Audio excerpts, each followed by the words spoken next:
Kita diam semua, kita dengar ini di atas.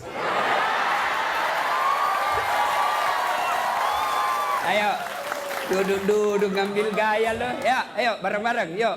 Sholat. Love it. Ini mau poligami, pret.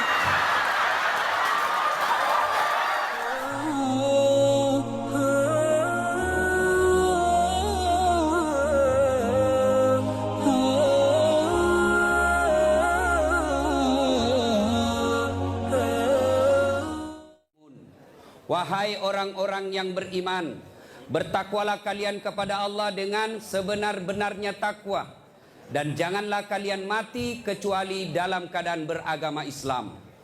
Ayat ini tiap Jumat dibacakan khatib. Tidak sah khutbah Jumat apabila khatib tidak membaca ayat ini. Apabila ada perintah yang harus diulang tiap pekan, berarti perintah itu sangat penting. Ayat ini tiap Jumat dikomandangkan, berarti ayat ini pesannya sangat penting. Jangan kamu mati. Rasa-rasanya tidak masuk akal ini ayat. Jangan kamu mati. Berarti mati kita yang ngatur. Woi, jangan kau mati ya. Berarti mati kau yang ngatur. Orang kaya, mati. Orang miskin, mati. Raja-raja, mati. Rakyat biasa, mati. Ustadz. Siapa yang ceramah? Senangnya kalau Ustadz mati. Semua mati. Berarti yang jadi masalah bukan mati. Yang jadi masalah illa wa antum muslimun, kecuali dalam keadaan beragama Islam.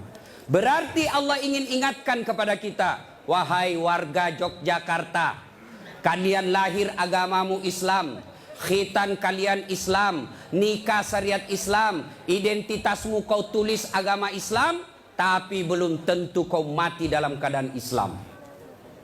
Adakah orang Islam yang mati dalam keadaan kafir? Ada. Yang mana itu Ustaz? Contoh aja, contoh. Jangan kau marah, jangan marah. Contoh, lempox, ngelem. Jangan kau ketawa. Lem toh, nah campur lem Korea. Tidak mau terbuka mulutnya. Pas ngelem, mabuk setengah. Dia ambil naik motor. Bayangkan kalau orang mabuk setengah naik motor, dia listrik dikira aspal. Pak, mati. Mati kafir kodongo. Makanya anak muda, silakan kau jadi anak gaul, anak band-band, anak motor-motor, anak skater, silakan. Tapi jangan dekati yang namanya minuman keras. Vodka, whisky, Jennifer, Donald, topi miring. Saya baca. Tuh. Mati. Siapa lagi yang bisa mati dalam keadaan kafir? Contoh aja ini, jangan marah. Sabung ayam. Ada juga di sini. Didapat sama polisi. Kejar sama polisi. Jangan lari. Masih lari, tembak peringatan. Masih lari, tembak 2 kali. Masih lari, tembak 3 kali. Akhirnya tembak kakinya. Tembak kakinya, kepalanya dikena. Saya tanya temanku yang polisi, bagaimana caranya kakinya kok tembak kok kepalanya dikena? Dia bilang soalnya waktu tembak dia jongkok. Oh, pantas. Ini jangan kau musuhi polisi, cowok. Oi, kau kira enak? Kau kira enak kalau hidupmu tidak ada polisi di Indonesia? Hah? Rumahmu dirampok, istrimu dibunuh, anak gadismu diperkosa, hartamu dijarah, kau datang ke polisi. Tolong polisi, tegakkan hukum, cari pelakunya. Apa kata polisi? Mohon maaf, baru saja polsek bubar. Jangan ketawa, saya serius ini. Toh, pun kalau ada polisi yang minta-minta uang di jalan, biar anak SMP diminta juga uangnya, itu bukan polisi Indonesia, polisi film India. Itu film India kan 3 jam, nanti habis film baru dia datang.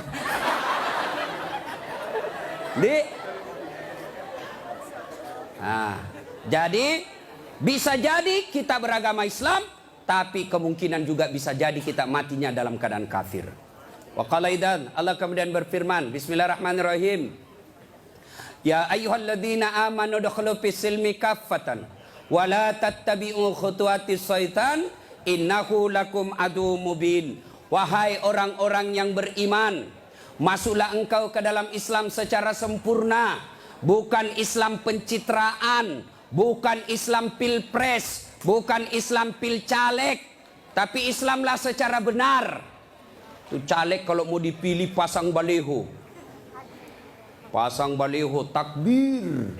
Fotonya dibalik kepalanya, siap jungkir balik untuk rakyat. Pret. Belem-belem. Tidak. Islamlah secara benar.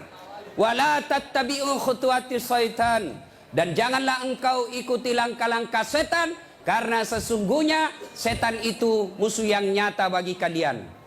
Musuh kalian bukan ulama, musuh kalian bukan ustadz, musuh kalian bukan tentara, musuh kalian bukan polisi, musuh kalian bukan mahasiswa, musuh kalian adalah setan, dan setan itu musuh yang nyata bagi kalian.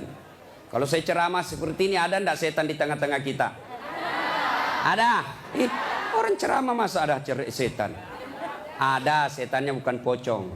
Tapi apa setan yang ada di tengah-tengah kita? Bentuknya handphone. Apa ibu? Orang sudah ceramah masih sibuk juga. Sudah 55 umurnya siaran langsung juga.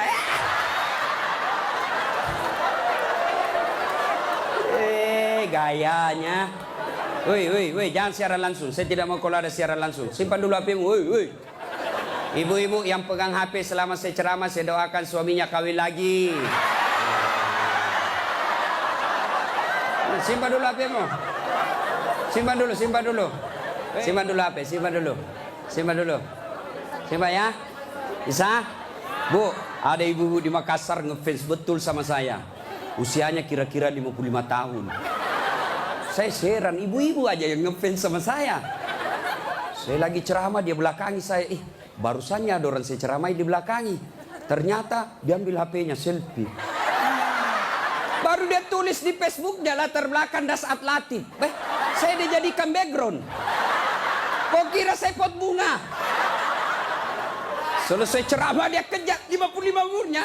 Selesai saya ceramah dia kejar. Ustadz boleh selfie? Boleh, rame-rame supaya tidak ada fitnah. Sudah dia ganti lagi gayanya. Udah ulang lagi. Ulang Ustadz, jelek saya bilang dalam hati. Biar kau ulang apa, mukamu yang jelek.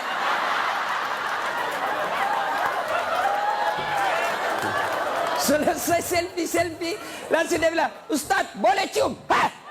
Haram, tidak boleh. Tidak nafsu Ustadz, cari barakah. Haram. Coba kau masih muda. Nakal. Simpan dulu HP ya, simpan dulu ya. Bu, bisa? Wa qala idzan, Allah kemudian berfirman, Bismillahirrahmanirrahim. Innallaha wa malaikatahu yusalluna 'alan nabi. Ya ayyuhalladzina amanu sallu alaihi wa sallimu taslima. Sesungguhnya Allah dan para malaikatnya bersalawat kepada Rasulullah Muhammad sallallahu alaihi wasallam, maka wahai orang-orang yang beriman, bersalawatlah kalian kepada Rasulullah dengan sebaik-baik solawat. Saya mau dengar mana lebih kencang suaranya, ibu-ibu dengan bapak-bapak. Kita tanding malam ini, siap? Siap? Yuk cowok-cowok, terutama ini cowok jomblo fisabilillah. Kau diam dulu, kita dengar dulu ini ibu-ibu salawat ya. Ayo bu, ayo bareng-bareng bu. Salatullah salamullah ala toha Rasulillah. Salatullah salamullah ala yasin. Alhamdulillah. Ini bukan kencang, ini namanya syahdu. Suara begini yang kasih nafsu laki-laki. Makanya cewek, kalau kau ditelepon cowok, jangan kau kasih syahdu suaramu. Assalamualaikum, waalaikumsalam. Bagaimana orang tak nafsu sama kau? Lagi di mana dek? Di rumah aja kak. Kau tegas dong. Sebagai cewek muslimah, jangan kau mendayu-dayu. Assalamualaikum, waalaikumsalam. Lagi di mana? Di rumah. Ngapa? Apa tanya-tanya? Berhenti. Ini Waalaikumsalam. Ibu-ibu diam, kita dengar ini cowok-cowok. Ayo, cowok jangan mempermalukan jenis kelamin. Ayo. Ayo. Diam ya, diam. Kita dengar ini cowok. Yuk. Salatu salamullah ala toha rasulillah. Salatullah salamullah ala yasin. Masya Allah. Terima kasih. Sudah nih bos. Overdosis kok. Kita diam semua. Kita dengar ini di atas. Ayo. Duduk ngambil gaya lo. Ya, ayo bareng-bareng. Yuk. Love it. Ini mau poligami, Fred.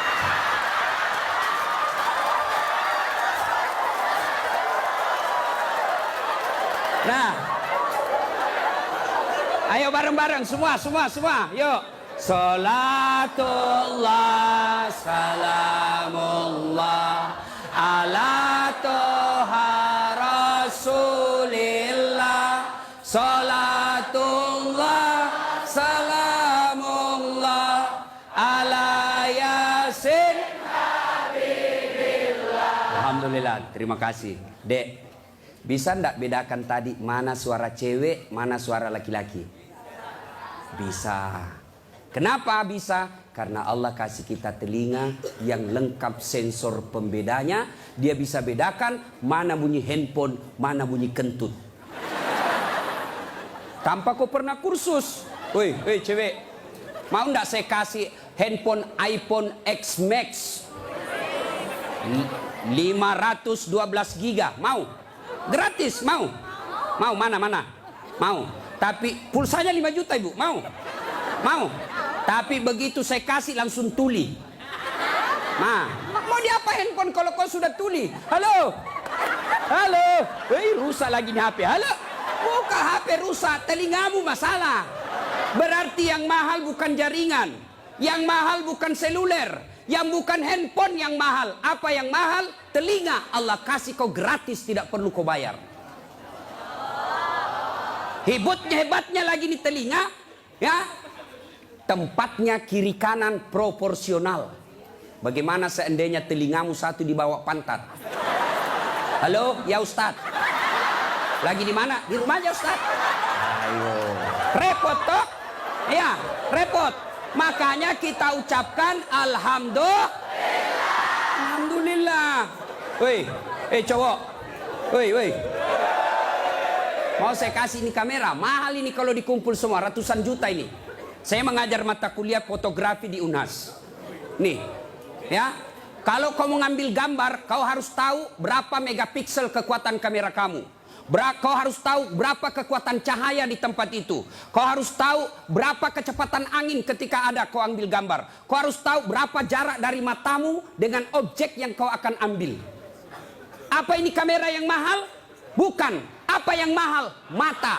Allah kasih kau gratis, tidak perlu kau bayar. Hebatnya lagi di mata, begitu kau buka otomatis autofokus. Tidak perlu kau putar. Siapa ini? Oh, ternyata Felixio. Wah, tidak perlu Pak. Otomatis. Dan hebatnya lagi di mata, Allah kasih kau sensor. Dia bisa bedakan mana istri, mana tetangga. Coba bayangkan, seandainya tidak bisa dibedakan, tertukar istrimu. Kenapa malam minggu lain-lain rasanya ini? Ternyata Satpol PP. Makanya kita ucapkan Alhamdulillah. Bos, saya mengajar mata kuliah public speaking. Nah, praktikumnya itu pidato di depan saya. Wih, ada cewek, ada kawat di giginya. Saya biasanya di kampung pagar yang dikawat. Ini giginya dikawat. Saya tanya, apa namanya itu, Dek? Dia bilang behel. Oh. Lidah Sulawesi ini, bos. Yang kau paksa saya menjadi lidah Solo. Hah? Mahal itu, Dek. Ini 20 juta. Wih, 1 kali umroh. Disimpan di giginya. Saya tanya, sini kau dulu cewek. Kau kira itu behelmu yang mahal? Bukan, tapi apa? Gigi. Biar kau mau pasang behel harga 100 juta, ndak ada gigimu, apa kau mau kawan? Ayo, berarti yang mahal gigi. Hebatnya lagi di gigi, tumbuh dan panjangnya dibatasi. Pernah ndak kau bayangkan bagaimana seandainya gigimu tumbuh seperti rambut? Saya yakin Dude Herlino ndak akan main sinetron kalau sudah keluar giginya. Ndak ada yang mau nonton. Makanya kita ucapkan alhamdulillah. Makanya jangan kau pernah ngeluh, jangan kau merasa putus asa, jangan kau merasa kamu miskin. Kalian semua orang kaya, yang kekayaanmu kata Allah fi ahsani takwim, itu badanmu yang sangat cantik. Ya, saya jelek Ustaz karena kau membandingkan sama yang cakep. Saya tidak mau duduk dengan ini artis Satri Hijrah, hancur saya. Hancur. Lebih baik saya dekat-dekat sama Tukul 11-12. Kalau saya dekat-dekat di sini hancur saya, Pak. Bersyukurlah kepada Allah, dan salah satu cara bersyukurmu kamu datang di tempat ini. Allah kasih kita begitu banyak nikmat. Sehingga Rasulullah pernah sujud, meneteskan air mata dalam sujudnya. Lalu Umar bertanya, ya Rasulullah, kenapa kau meneteskan air mata? Kata Nabi, karena saya tidak bisa membayar nikmat Allah dengan ibadah yang saya lakukan. Adakah yang bisa mengalahkan ibadahnya Nabi? Demi Allah, di kolong langit ini tidak ada orang yang hebat ibadahnya seperti Rasulullah Muhammad SAW. Tapi beliau masih sadar ibadah yang dilakukan tidak mampu membayar nikmat yang Allah berikan. Maka kalian bersyukur datang ke tempat ini. Dengan catatan, setelah kau datang ke tempat ini, sehari sampai 3 hari, kalian dengar dakwah, kalian berzikir, kalian ngaji, kalian mencatat. Ingat, setan tidak pernah putus asa menggoda kalian. Bagaimana cara dia goda? Dia hancurkan pahala-pahalamu. Adakah perbuatan yang bisa menghancurkan pahala-pahala kita? Ada, kata Nabi. Sittatu asyain tuhbitul amal. Ada 6 sifat yang bisa menghancurkan amal-amal kebaikanmu. Adik-adik sekalian, kalian pulang ke sini 3 hari kalian bertempur. 3 hari kalian bertempur melawan iblis, melawan kesombongan, melawan kepongahan, meningkatkan kesabaran. Jangan pikir setan putus asa menggodamu. Dia akan goda kamu setelah kau pulang. Dengan cara apa? Dia hancurkan amal-amalmu. Sehingga nanti kau berkata di hadapan Allah, ya Allah, mana pahalaku? 3 hari 3 malam saya dengar dakwah. Allah menyatakan, memang dulu ada pahalamu, tapi hancur oleh karena perbuatanmu sendiri. Apa gerangan yang menghancurkan amal itu? Kata Nabi, 1, al-istighalu bi'uyubil khalq. Suka sekali cerita kejelekan orang, dia lupa kejelekan dirinya sendiri. Gosip, gibah, penyakitnya. Bu ibu, Nabi ketika Isra Mi'raj diperlihatkan, bawa Nabi ke surga, Masya Allah banyak perempuan. Masuk ke neraka, na'udzubillah min zalik, lebih banyak lagi perempuan. Kenapa? Kata Nabi, karena 2 hal. 1, dia tidak mampu mensyukuri nikmat berupa suami. Dan yang kedua, dia tidak mampu menjaga mulutnya. Penyakitnya ibu-ibu. Saya ajak lewat tadi, masih ada yang gosip. Begitu saya dilihat, dia bilang, itu juga bajunya yang di YouTube. Sibuk. Kenapa? Saya pakai baju kau yang sibuk. Kang gosip. Jengkelku. Kenapa kau gosip saya? Bu, halo ibu.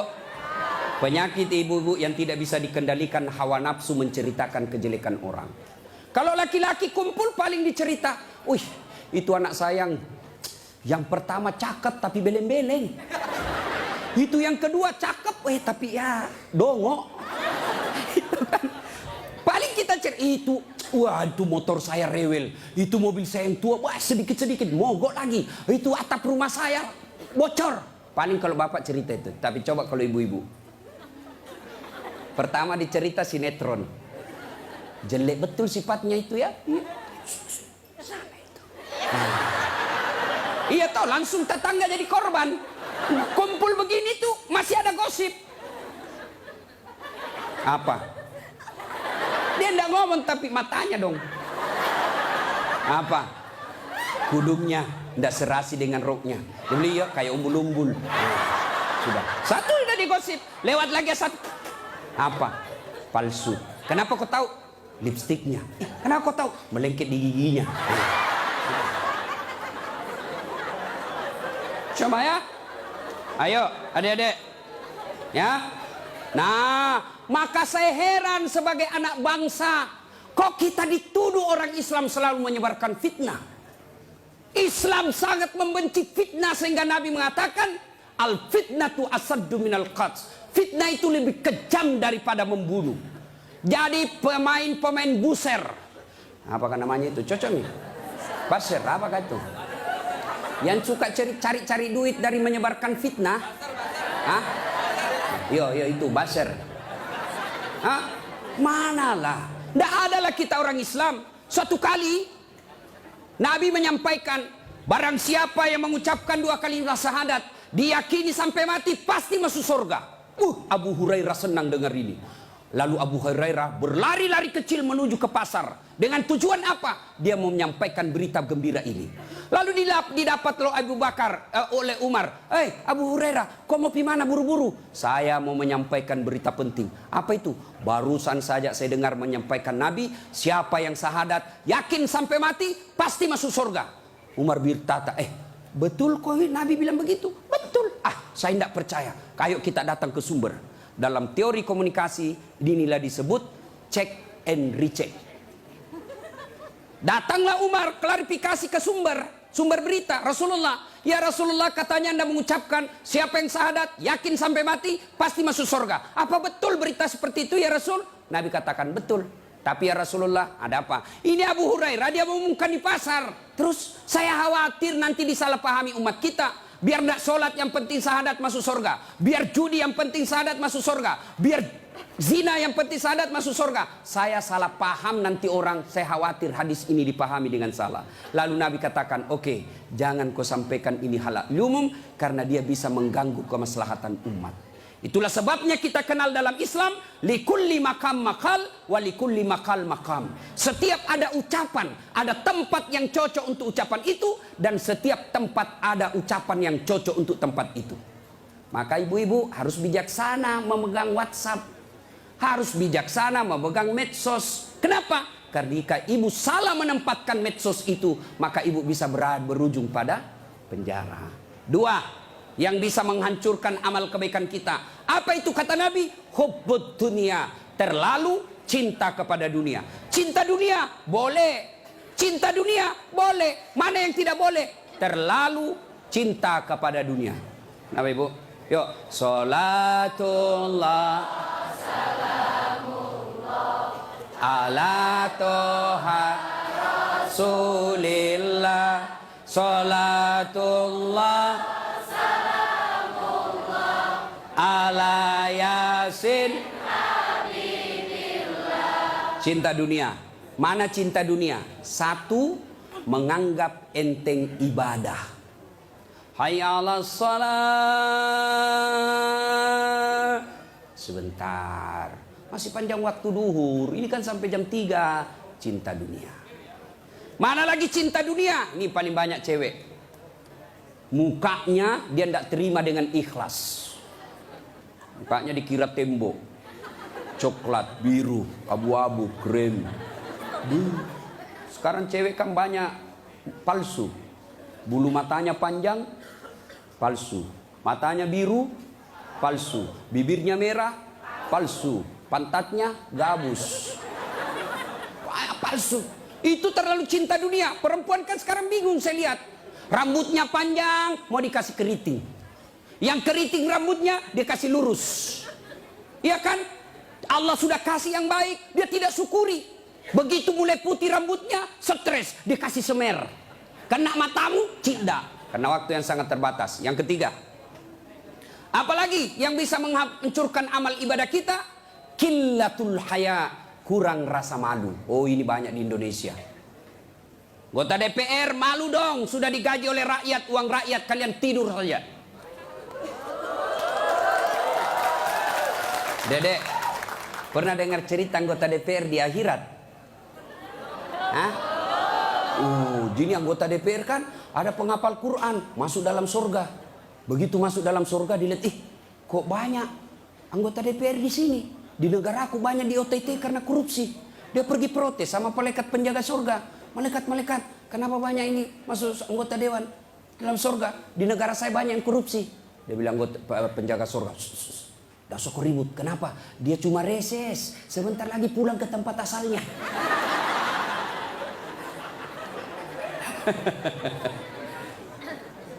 Terlalu cinta kepada dunia dilarang oleh agama. Maka oleh sebab itu kita diberikan hanya syukuri nikmat yang Allah berikan. Yang ketiga, qillatul haya, kurang rasa malu. Malu dong menyebarkan fitnah. Malu dong jadi artis tapi menyebarkan syahwat. Malu dong jadi pejabat tapi korup. Malu dong jadi kontraktor tapi rampok. Pernah dengar cerita kontraktor di akhirat? Hah? Oh, ini penghuni sorga sama penghuni neraka baku SMS-an dia. Bilang penghuni sorga, Mas bro, bagaimana kabarmu di situ? Bah, ndak ada enak di sini. Di blender terus kita di sini. Ndak ada jam istirahat. Kau di situ bagaimana kabarmu di sorga? Masya Allah, enak betul. 1 laki-laki 7 bidadari. Bayangkan Pak, 7. Dan itu bidadari tidak pernah kentut. Seperti istri kita di rumah 7 kali kentut 1 hari. Nggak pernah kentut. Perawan terus. 7 bidadari. Sampai jam berapa?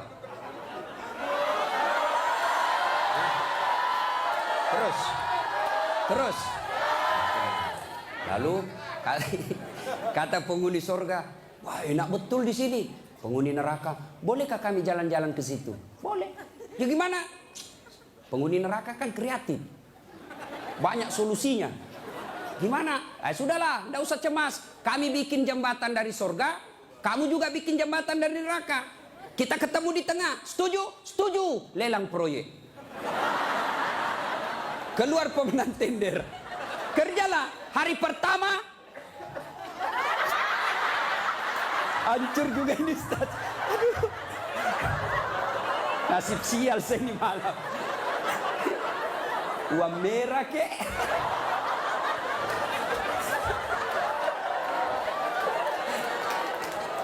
Jauh-jauh dari Sulawesi 10.000.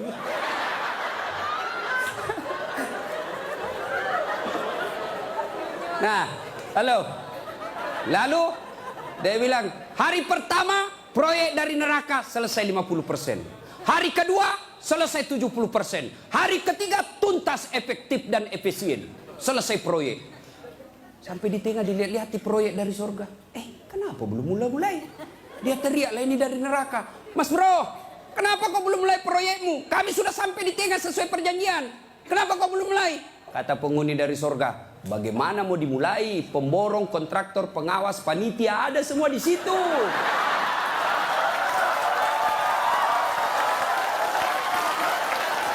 Di sini penghafal Quran aja di sini. Nggak tahu itu proyek, salah-salah kalkulatornya. Ya, cinta dunia. Ya, kurang rasa malu. Mana lagi yang kurang rasa malu? Kalian cewek. Ayo, ibu-ibu hadir di sini, alhamdulillah. Tapi tolong yang paling banyak kurang rasa malunya sekarang perempuan. Mulai dari cara berpakaiannya. Kata Nabi, suatu waktu nanti perempuan berpakaian tapi telanjang dan mereka menyukainya. Berpakaian tapi telanjang dan anehnya mereka suka. Mana disebut berpakaian tapi telanjang? Lihatlah sekarang. Saya selalu istilahkan, lebih susah lihat paha ayam kampung daripada paha cewek. Yang ketawa, saya serius ini. Coba lihat paha ayam kampung. Bapak harus kembali kampung dulu. Namanya ayam kampung, jadi kita harus kampung dulu. Iya toh? Sampai di kampung, kau sudah lihat pahanya ayam? Tidak. Kau beli dulu 100.000. Sudah kau beli, sudah kau lihat pahanya? Belum. Kau kejar dulu 1 jam. Begitu kau mau tangkap, dia terbang. 1 jam dikejar, baru tangkap. Sudah kau tangkap, sudah lihat pahanya? Belum. Kau potong dulu dengan ucapan Bismillahirrahmanirrahim. Sudah kau potong, sudah lihat pahanya? Belum. Kau rebus dulu 15 menit air panas. Sudah kau rebus, sudah lihat pahanya? Belum. Baru dicabut. Baru kelihatan pahanya putih mulus. Balik kampung, kau keluar 100.000, kau kejar 1 jam, kau potong dengan kalimat basmalah, kau rendam 15 menit air panas, baru lihat pahanya yang putih. Ayam kampung. Tapi coba lihat cewek, kau berdiri saja di pinggir jalan, 15 menit, 10 pasang paha cewek gratis. Bahkan kadang-kala boleh dicolek. Makanya cewek, mari kita kerjasama. Kami laki-laki jaga mata, tapi tolong Anda cewek jaga akhlak. Biar kami setengah mati jaga mata, kalau kalian gentayangan habis amal kami.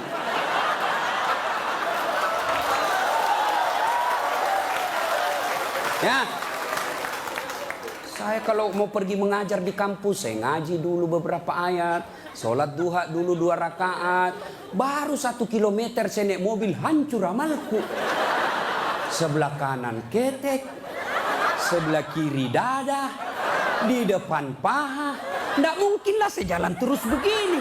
Tiang listrik ku tabrak. Yo cewek, woi, mari kasihani mata kami. Dilihat, haram. Tidak dilihat, barang bagus.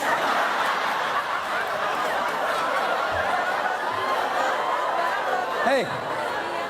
Oke, sekarang banyak perempuan kurang rasa malunya. Dulu.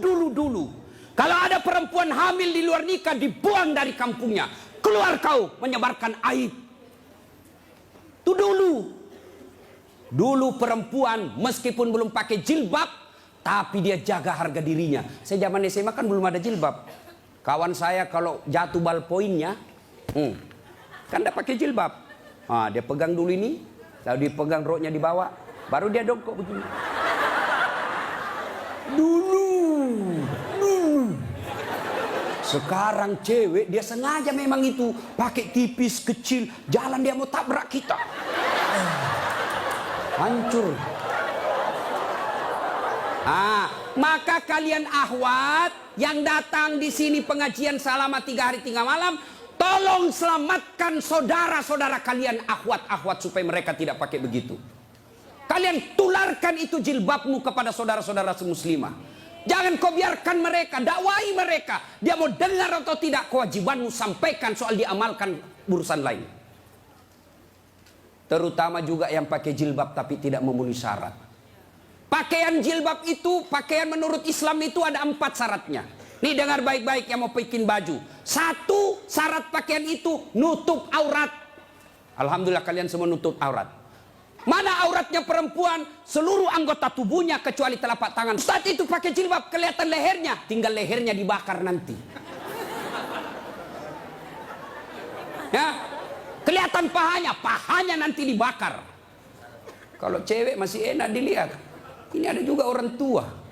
Sudah mau ada cucunya. Pakaiannya saya tanya, Bu, kenapa pakai begitu? Ibu sudah tua. Dia bilang, ini baru ada. Dulu waktu saya gadis tidak ada begini, Ustaz. Ini namanya bagus dikasih ibu, kasih STNK. Tahu STNK? Sudah tua, nakal kembali. Kasih itu STNK itu buru-buru gitu. Laki-laki mana auratnya? Pusat sampai lutut. Artinya adik-adik, kalian yang sudah mengaku diri hijrah, silahkan main futsal, silahkan main bola, silahkan olahraga, tapi tolong jangan kelihatan pahamu. Pahamu adalah dosa ketika kau kelihatan. Kau suruh saudara putrimu jilbab, kalian main bola kelihatan paha, dosa. Nggak ada nafsu lihat pahaku. Siapa bilang? Siapa tahu ada janda-janda tua sudah lama nggak lihat paha. Bisa jadi. Ya. Yang kedua, syarat pakaian menurut Quran, nutup aurat. Yang kedua, tidak mempertontonkan lekuk-lekuk tubuh. Ada orang pakai jilbab tapi bajunya sempit. susah jalannya. Coba lihat itu kalau ada pengantin, pakailah jilbab sakaratil maut. Yang 3 lapis, kuning, biru, abu-abu, dikasih kiri lagi sedikit.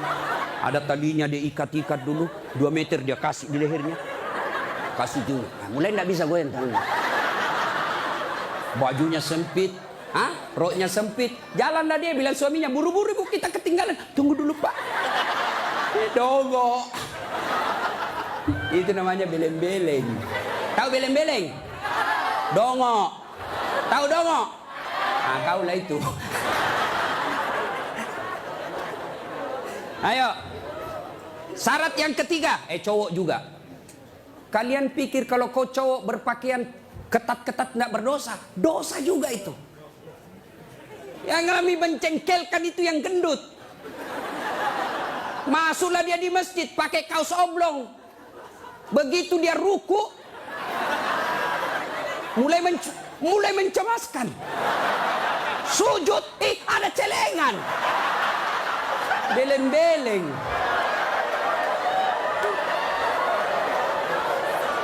Nah, yang ketiga, syarat pakaian yang ketiga, saya ulang, tutup aurat, tidak mempertontonkan leku-leku tubuh. Yang ketiga, pantas. Apa maksudnya? Kalau saya alumni apalagi Muslim United, saya alumninya, 3 hari 3 malam saya dengar dakwah, maka sebaiknya pantas tidak saya berpakaian begini. Saya pengurus remaja masjid, pantas tidak saya berpakaian begini. Saya muslim terhormat, pantas tidak berpakaian begini. Saya pejabat, pantas tidak saya berpakaian begini. Saya muslimah, pantas tidak berpakaian begini. Tanya kepantasannya. Itulah sebabnya agama Islam mengajarkan ketika aku berpakaian, tanya, yuk pantas tidak pakaian begitu. Dan ini pakaian ternyata menyelamatkan kita dari dosa. Mana buktinya? Saya kemana-mana saya pakai begini. Cuma kadang-kala dia gosip saya itu pegawai bank. Kan saya mana-mana pakai sarung. Saya masuk nabung, ada pegawai apa sih itu yang namanya terima duit? Teller. Hah? Iya teller. Dia gosip. Dia apa? Salah masuk. Dia kira masjid. Dia kira saya masuk masjid, saya pakai sarung. Saya dengarlah saya, kenapa? Saya pakai sarung koin sibuk. Nggak jadi saya nabung, pulang saya. Orang kalau pakai muslim begini, baju koko, gamis, insya Allah terpelihara dari dosa. Saya jalan tiba-tiba di mall banyak cewek cantik, nggak mungkin saya lihat. Kenapa? Saya malu. Masa Ustadz lihat yang cantik? Terpaksa dilihat, ya lihat sedikit aja. Sudah. Ayo, ibu-ibu, mau ndak suamimu terhindar dari tempat-tempat maksiat? Keluar, suruh pakai peci, pakai songkok, pakai gamis. Ndak mungkin dia pakai begini pergi main biliar. Maka suruh pakai itu. Ada di Makassar, saya sudah suruh pakai Ustadz, tapi di mobil dia ganti. Memang sudah tabiatnya itu sudah bajingan. Yang keempat, syarat pakaian yang keempat adalah indah. Ternyata Allah tidak meninggalkan keindahan. Allah tidak melarang kita keindahan dalam berpakaian, tapi dengan catatan tertib aturannya. 1, tutup auratmu. 2, jangan kau tontonkan lekunya. 3, pantas. 4, indah. Ini sistematis, tidak boleh ditukar. Sayang 1000 sayang kita bikin pakaian. Indah nomor 1, nutup aurat 19. Akhirnya pakaian kita seperti yang kita lihat sekarang ini. Yang di atas turun ke bawah. Yang di bawah naik ke atas. Ketemu di tengah. Tipis, sempit, kecil. Dongo. Nah, qillatul haya, kurang rasa malu. Yang keempat, yang bisa menghancurkan amal kebaikanmu kata Nabi, qaswatul qalbi. Apa itu? Keras hati. Apa itu? Tidak mempan nasihat. Selesai dengar ceramah tidak ada perubahan. Apa malah dia bilang? Siapa panggil itu Ustadz dari Sulawesi? Saya. Lain kali tidak usah undang. Kenapa? Tidak enak ceramahnya. Kenapa? Masa 6 dia bahas saya terus dia kena? Keras hati kau. Selesai dengar ceramah, larang merokok. Malah dia bilang, apa tahu rokok apa? Memangnya saya minta duitmu? Keras hati. Ada perokok di sini? Ada? Saya doakan kalian berhenti merokok. Coba dengar itu calon-calon istrimu. Itu biasa orang merokok kayak kurang kerjaan. Itu aja dikerja 10 menit. Dan saya kasihan kadang-kala kalau di bandara, coba lihat tuh perokok dikasih masuk kayak kotak-kotak, kayak belek-belek. Sendiri di dalam kan. Sekali-kali isap kunyah. Jangan kau sebarkan itu asapnya ke kita. Bolehlah kau merokok, silakan, tapi jangan kasih asapnya orang lain. Bagaimana caranya, Ustaz? Kau bawa kresek.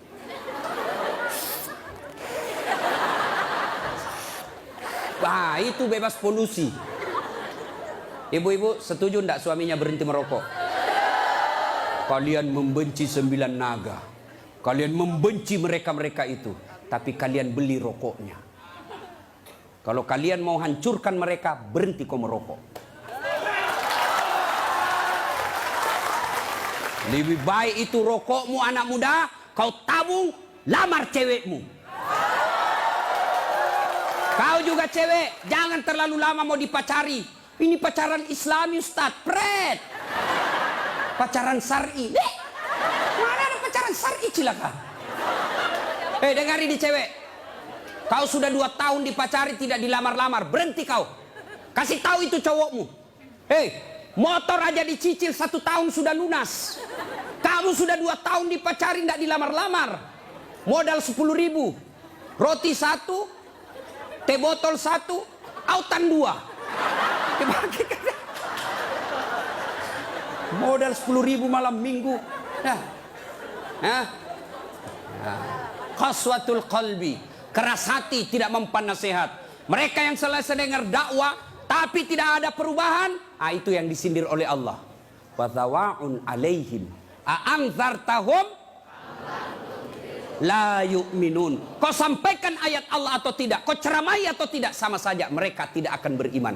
Keras hati, habis amalmu. Yang ke-5, penghancur amal, tulul amal. Apa itu? Panjang angan-angan alias malas. Dan yang ke-6, wadzalimun la yantahi. Perbuatan zalim yang tidak bisa dihentikan. Zalim kepada Allah, tidak sholat. Puncak kesaliman kepada Allah, tidak sholat. Ada yang malas sholat di sini? Ada? Adik-adik, mau jadi direktur, mau jadi pegawai, mau punya rumah yang mewah, gampang. Perbaiki sholatmu. Kecil buat Allah kasih kau mobil. Kecil buat Allah kasih kau rumah yang mewah. Allah cuma minta sempurnakan sholatmu. Ada di sini yang tidak ada masalah? Ada? Ini malah muka-muka penuh masalah semua ini. Ayo. Mana ada manusia tidak ada masalahnya? Istri cantik, kok kira bukan masalah? Masalah, digoda orang. Apalagi kalau suaminya jelek. Lebih masalah lagi. Berarti bagus kalau istri jelek. Istri jelek dihina orang, kita lagi yang malu jalan sama dia. Duluan aja dek, nanti kita ketemu di gedung. Sampai deket tuh tidak muncul-muncul suaminya. Mana kau bang? Tidak jadi, saya mencret. Istri jelek masalah, istri cantik masalah. Mana ada orang tidak ada masalahnya? Kita kuliah apa masalah? Mau sarjana. Sudah sarjana selesai masalahmu? Tidak, mau punya kerja. Sudah punya kerja selesai masalahmu? Muncul masalah baru. Apa? Mau jadi kepala dinas. Sudah kepala dinas selesai masalahnya? Muncul masalah besar lagi, mau jadi sekda. Sudah jadi sekda selesai masalahnya? Belum, mau jadi wali kota. Sudah jadi wali kota? Mau 2 periode. 2 periode baru dongo. Beleng-beleng. Kau salah, kenapa kau suruh pilih dongo? Mau kau? Ayo, tidak ada orang tidak ada masalah. Ya, maka Allah tidak mengatakan, Das'at, ada masalahmu, kau puasa dulu. Tidak. Das'at, ada masalahmu, kau jadi dokter dulu. Kau jadi insinyur dulu, kau kaya dulu, kau anggota DPR dulu. Allah tidak menyatakan itu. Allah cuma minta 2. Ista'inu bisawri wassalam. Sabar, perbaiki sholatmu, saya yang selesaikan masalahmu. Itu janji Allah, bukan janji caleg. Kalau caleg mau dipilih, dibagi-baginya kartu namanya, pilih saya, pilih saya. Ada masalahmu, telepon saya 24 jam. Begitu terpilih, dia ganti nomor HP-nya. Allah janji, pasti Allah tepati. Allah cuma minta, ada masalahmu cewek, kau risau soal jodoh, yuk perbaiki sholatmu. Cowok, ada masalahmu, kau sudah sarjana, tidak dapat kerja, yuk sempurnakan sholatmu. Saya sudah sholat Ustaz, betul kau sholat tapi tidak ikhlas. Hayya 'alas shalah, asar lagi. Barusan duhur, kau tidak ikhlas. Saya sudah sholat Ustaz, betul kau sholat tapi main-main. Mana buktinya? Allahu Akbar. Alaikum. Ya kana mu'min. Suratul ladina. Kau ketawa karena kau bayangkan dirimu. Nah, siapa yang ngajar kau sholat begitu? Sampai ada yang tanya saya, ibu-ibu, Ustaz boleh enggak sholat? Panas Ustaz di rumah, enggak ada AC, enggak ada kipas. Sholat duhur boleh enggak tidak pakai BH? Boleh, tapi kau tidak beradab namanya. Boleh. Bayangkan kalau kau ruku. Yang ketawa cowok, ini barengan laki-laki perempuan. Boleh, tapi tidak beradab namanya. Itu kau tidak ikhlas. Saya sholat Ustaz, betul kau sholat. Tapi sholatmu ya tidak seperlunya. Ayo juga sholat Allah.